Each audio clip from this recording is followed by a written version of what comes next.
Yes. In case you don't know, Godzilla was just the first of what is to be a potential shared universe of monster flicks. Despite the success of Marvel's cinematic universe, many are skeptical of more shared universes, the DCEU being a good example of the opposite effect of Marvel. There's also Universal's several attempts at a classic monsters universe, but you probably don't even remember those. While I had many problems with Godzilla, Kong is a better step in the right direction. It's not all dark and gritty, you get to see King Kong right off the bat, and the characters do interesting things. First thing that audiences need to know is that this is not a telling of the original King Kong story. If you want to see a modern remake of King Kong, clear time off your schedule to see Peter Jackson's King Kong. This movie is called Kong Skull Island for a reason. Near the end of the Vietnam War, a group of soldiers are tasked with what they think is a simple geological mission to an uncharted island. Joined by a reporter, a British mercenary, and two guys from a group called Monarch, they end up on the eponymous Skull Island.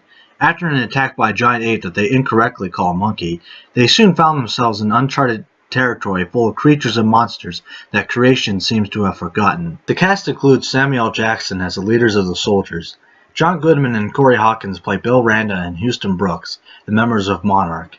You may remember Monarch from Godzilla, or maybe you don't because who remembers anything from that movie except Godzilla. Brie Larson plays reporter Mason Weaver, and Tom Hiddleston plays British mercenary James Conrad. Samuel Jackson's character has a misplaced vendetta on Kong. The soldiers are conflicted between doing their duty and following their commander, and knowing he's going off the deep end. Brie Larson's character is there to report on the whole thing, while Tom Hiddleston's was hired as a character and plays your typical action hero. All of these characters, played by good actors, are all fine. However, John C. Reilly steals the show as Hank Marlowe, a World War II veteran who got stranded and eventually became friends with a Japanese soldier who was also stranded with him. Not only is he delightfully eccentric and serves as comic relief, he also has a nice subplot about a wife he left behind and a son he never met possibly waiting for him.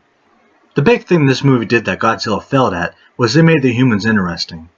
The movie plays out like a Vietnam War movie, with the soldiers blasting your typical music choices of the era like CCR as they fly over the island in helicopters, the time period being represented but not overblown, and then matches it with a classic monster movie like The Land That Time Forgot, and it works surprisingly well. And the setting and time period almost serve as a nice little metaphor for Vietnam. Soldiers land on someone else's territory and go picking a fight with the wrong people. Like one of the soldiers with an interesting outlook on life says, sometimes you don't have an enemy until you make one, or something along those lines. Instead of Viet Cong, it's a giant ape. Not to mention Brie Larson's anti-war character's conflict with Jackson's character over war, but through the metaphor of Kong. All of this is more interesting than watching Quicksilver Forrest Gump his way through Godzilla. And it would be completely stupid not to mention the star himself, King Kong. Kong is awesome in this. He shows up right at the beginning of the movie, so there's no Godzilla problem with too much setup and not enough payoff. The sense of scale in this movie is perfect, with every shot of Kong from the human's perspective doing a great job of showing his immense size. The shot of Samuel L. Jackson facing Kong as Kong surrounded by flames was a highlight to me. The action was all well done too. You could see everything that's happening and the sense of scale is maintained throughout. This movie is just a real visual stunner. And that's pretty much it. Unlike Godzilla, this movie felt like a monster movie, not a boring snorefest for 85% of it, with American propaganda imagery and only occasionally featuring the titular monster. My only real criticism is that some of the slow-mo scenes seemed misplaced, and there was one death scene that I thought was a little too much and unnecessary. It reminded me a little bit of the pterodactyl scene from Jurassic World, though not as appalling as that.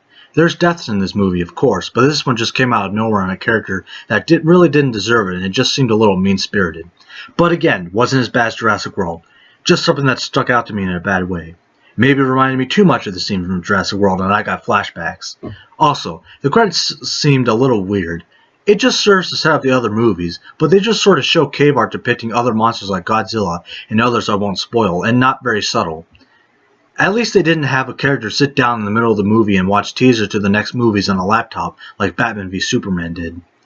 Kong Skull Island is a better start to the prospect of a giant Kaiju monster universe than Godzilla.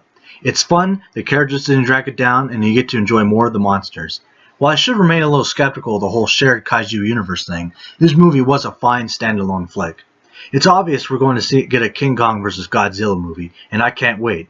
Though the MCU seem to be building to something, namely the Avengers and Thanos, and these just seem to be building up to a crossover, it's hard not to want to see what comes out. I give Kong Skull Island 4 out of 5 stars.